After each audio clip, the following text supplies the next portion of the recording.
Trump tweets, hits links before high-stakes Putin meeting. U.S. President Donald Trump plays golf at Turnberry Golf Club, Scotland, Saturday, July 14, 2018. Trump is spending the weekend at his seaside Trump Turnberry Golf Resort in Scotland, where aides had said he would be busy preparing for his Monday summit in Helsinki, Finland. AP photo, Peter Morrison, Turnberry, Scotland. AP, 2 days before a high-stakes summit with Russian President Vladimir Putin, President Donald Trump played golf and tweeted Saturday from one of his namesake resorts, blaming his predecessor for Russian election meddling and lashing out at the free press from foreign soil. Aides had said Trump would spend the weekend preparing to meet Putin on Monday in Helsinki, but the tweets showed other topics were on his mind. I have arrived in Scotland and will be at Trump Turnberry for 2 days of meetings, calls and hopefully, some golf, my primary form of exercise, he tweeted early Saturday, referencing his seaside golf resort. The weather is beautiful, and this place is incredible. Tomorrow I go to Helsinki for a Monday meeting with Vladimir Putin. Trump was later seen playing the Turnberry links, several holes of which are visible from a nearby beach, where dozens of people staged a protest picnic Saturday. He was videotaped waving at protesters as they shouted, "No Trump, no KKK, no racist USA," before resuming his game. He was also seen posing for photos.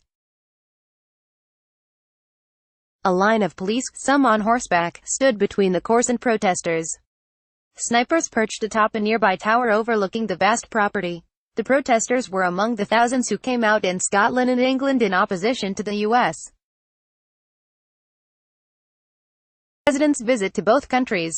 Some 10,000 people marched Saturday through the Scottish capital of Edinburgh, while police searched for a paraglider who breached a no-fly zone and flew a protest banner over the resort in western Scotland where Trump and his wife, Melania, are staying through Sunday. The glider carried a banner that said, "Trump, well below par," over the resort Friday night to protest his environmental and immigration policies. In Edinburgh, anti-fascist groups and political activists joined those who said they'd never protested before, weaving through the capital streets waving an array of makeshift anti-Trump banners. A choir, a bagpiper, a tambourine band and poetry readings added to the carnival spirit. Donald Trump is not welcome here, Scottish Labour leader Richard Leonard told the crowd. Horrific scenes at the Mexican border are just the latest example of his repudiation of decent human values. Protesters also launched a 20-foot-tall, 6-meter blimp depicting Trump as an angry baby that had flown over anti-Trump protests in London on Friday. Trump has spent the week-long trip wreaking havoc in Europe, first at a NATO summit in Brussels where he questioned the value of the decades-old alliance, and later in Britain, where he faced fallout from a stunning newspaper interview in which he undermined British Prime Minister Theresa May at an especially vulnerable time. But Trump was also keeping tabs on domestic issues, including the investigations into Russian election meddling. In Saturday's tweets, Trump tried to blame former President Barack Obama for failing to stop the Russians from working to help him win the 2016 election. The stories you heard about the 12 Russians yesterday took place during the Obama administration, not the Trump administration, Trump tweeted, asking why they didn't do something about it, especially when it was reported that President Obama was informed by the FBI in September, before the election. It was Trump's first response to indictments announced Friday in Washington against 12 Russian military intelligence officers who allegedly hacked into the presidential campaign of Hillary Clinton, Trump's Democratic rival, and the Democratic Party, and released tens of thousands of emails in a sweeping Kremlin conspiracy to help Trump. Trump denies that he or any campaign aides were involved with the Russian campaign and repeatedly dismisses the ongoing investigation that produced Friday's indictments as a witch hunt. Trump told reporters he plans to raise election meddling with Putin, but said he doesn't expect Putin to ever accept blame. "I will absolutely bring that up. I don't think you'll have any. Gee, I did it. I did it. You got me," Trump said Friday, referring to Putin. Leading Democratic senators asked Trump in a letter Saturday to scrap the summit if he was not prepared to make Russia's attack on our election the top issue you will discuss.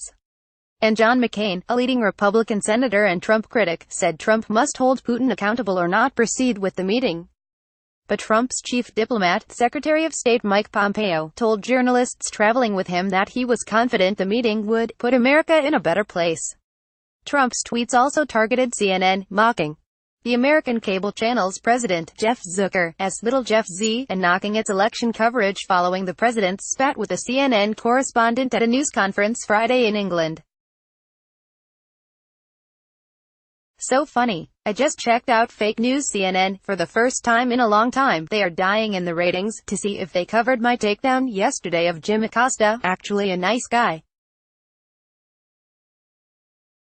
They didn't. Acosta had objected to Trump dismissing the news outlet as fake news. In fact, CNN reported on the exchange of words and interviewed Acosta on air about what happened. Acosta also replied to Trump on Twitter. Takedown? I don't think so. Perhaps we should even the playing field next time and you can take my question. You're right about one thing. I am a nice guy, Acosta said Saturday. Trump's repeated attacks on the news media while overseas, he also lashed out at NBC News and the Sun newspaper during Friday's news conference, has alarmed free speech advocates, especially as Trump is set to hold a joint press availability Monday with Putin, whose country is known for being deeply hostile to a free press. White House Correspondents Association President Margaret Talev said in a statement that saying a news organization isn't real doesn't change the facts and won't stop us from doing our jobs. Trump's decision to stay yet again at a property he owns, and has repeatedly advertised during the trip, caught the attention of ethics experts, who say he should not profit off the presidency.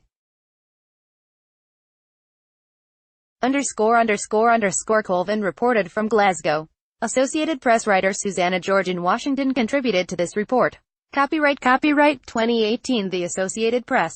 All rights reserved. This material may not be published, broadcast, written or redistributed.